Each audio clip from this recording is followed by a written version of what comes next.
ordinary. These are not wounds of a snake bite. These are not wounds of hitting a tree. These are not wounds of a thorn, but these are wounds of a 6-inch nail. But then again they thought that, but when we go back to the crucifixion, when we go back to Golgotha, which you will find in the book of John 19:32-33, it says that the soldiers came and they broke the legs of the first one, and they broke the legs of the second one. But when they came to Jesus, he was already dead. So it means that already it substitutes the two, because it wouldn't be any of them who managed to walk with them. Jesus was the only one with legs. It wasn't the word that they heard from him. Many people can teach the word, but it's not about hearing the word, but it's who you hear the word from. Because they were hearing what Jesus was saying, but it took them to notice the wounds by taking the bread. Meaning that there was some part of obedience in that evidence. If it was someone else, or me and you today, and you invite someone in your house, a stranger that you have met in the way, then they start serving you themselves. Because of the teachings that they heard from that stranger, they would have said, no, we'll take from the plate. Don't serve us. But because they were obedient to pick from the hands of Jesus to receive, that's how the evidence became. There can never be resurrection without death. So today we are saying evidence of resurrection. But there can never be resurrection without death. Something has to die in order to resurrect. Let's look at a seed, for instance. When you take a seed and you put it in the ground, that seed has to die. But when it dies there, it doesn't automatically germinate. The seed dies, but you still continue to water, and the seed is dead. If this was a ground, and you come to my house and I have planted seeds there, you can come and drive over with your car, because you don't know that there are seeds there. They cannot show up until I tell you that there are seeds that are there. It's still empty. Up until I say to you, there is something that I've planted there, it's still empty. But when it's empty like that, I still have the hope that it will show that there is a seed coming out. That seed, it only takes days and it sprouts. But if you don't have patience, you can walk away before it sprouts. The Bible says Cleopas, he left on the 3rd day. When John and Peter were running to the tomb, he left to Emmaus. On the 3rd day, and it had not been the end of the 3rd day, but it was still on the 3rd day, and they gave up. Many of us, we give up before we see the result. If they would have only went and saw that indeed the tomb is empty, that would be enough evidence for them to understand that God has already risen. But it didn't come to them that way. Then I just thought that you should question yourself and understand where you lose your faith. Because the moment you lose the faith, it's the time the evidence comes. It's the time that there's something to show. But we give up quickly. We give up before we see.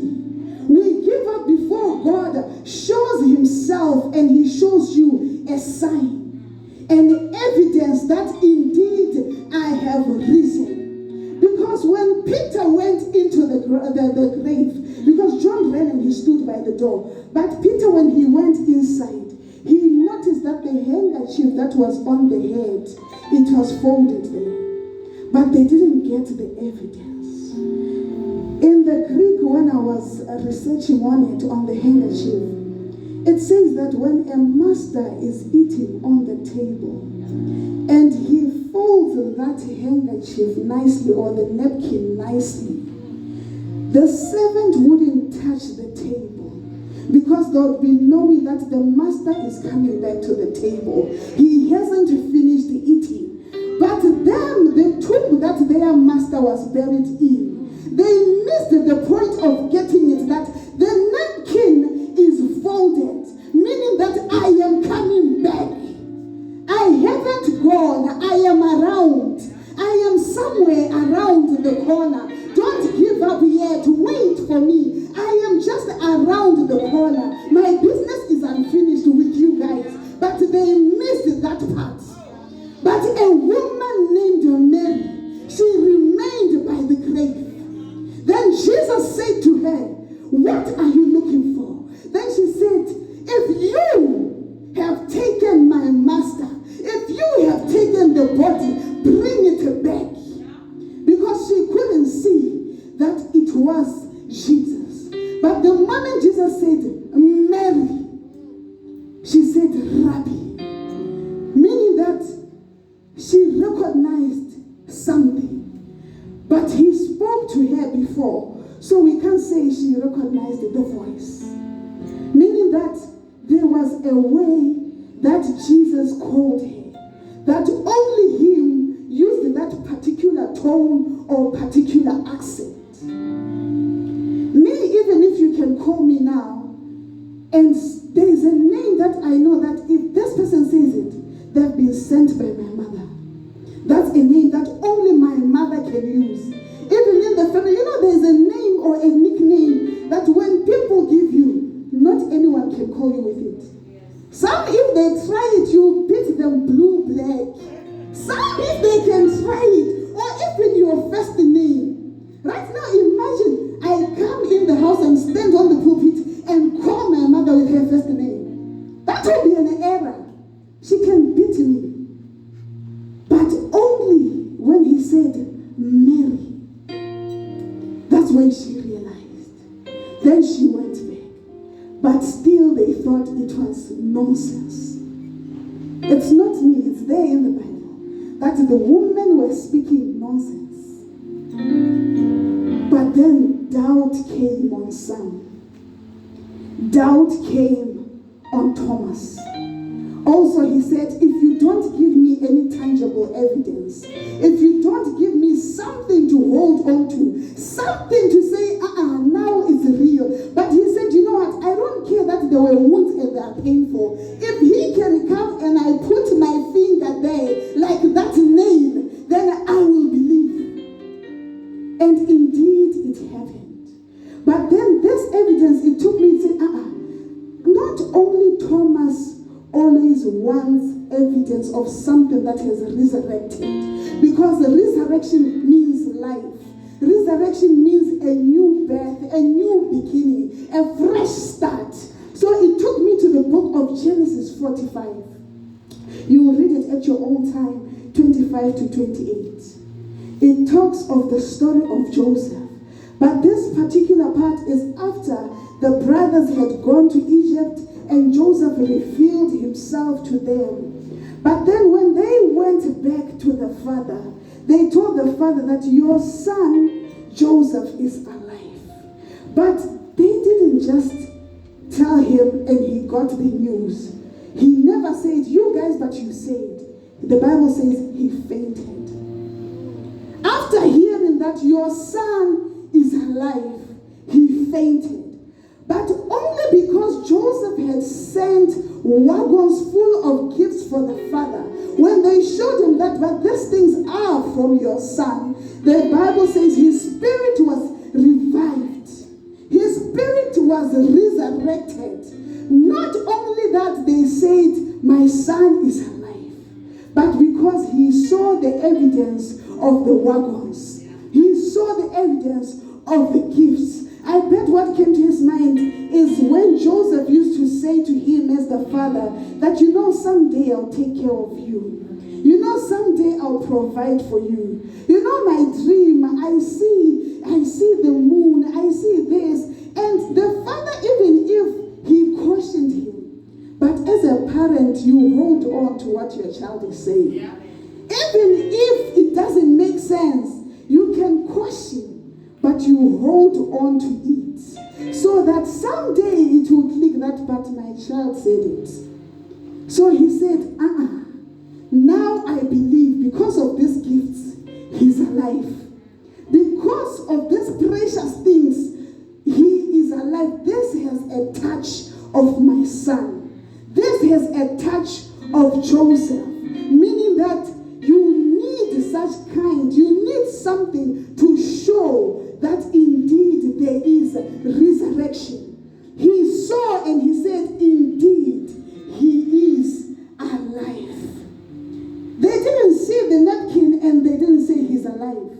But they saw the holes there and they said, indeed, he is alive. But as it is like that, resurrection cannot come and there is no celebration. It cannot come and there is no joy. Resurrection cannot come and it doesn't bring reconciliation. Jacob was now reconciled with his son only after seeing the evidence. But if he had not seen the gifts, if only there was just word of mouth, I believe he would have said, you are lying. You are the same people that said he is dead. But now there was no time for confession there because he saw the touch of his child. He saw that indeed it has led to glory. Resurrection happens in your sorrow because in that sorrow it will happen to bring you peace. Resurrection happens in your struggles because in those struggles it will happen to bring you victory. Look at Joseph.